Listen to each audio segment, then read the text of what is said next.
امیدوارم که شادی تو دلاتون باشه انشالله. خوشحال از آنم که لبی را خنده میبینم.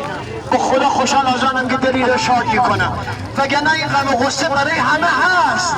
میگه در این عالم کسی بیغم نباشد، اگر باشد بنی آدم نباشد. همه ما به نحوی غم و غصه داریم.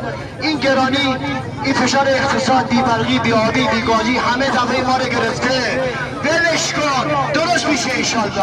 صبوری کن که هر چی داریم از صبوری است. زنده باشید انشالله. حال دل شما خوب باشه. دوست داشتم رفتنم لباتون باشه انشالله. زنده باشید.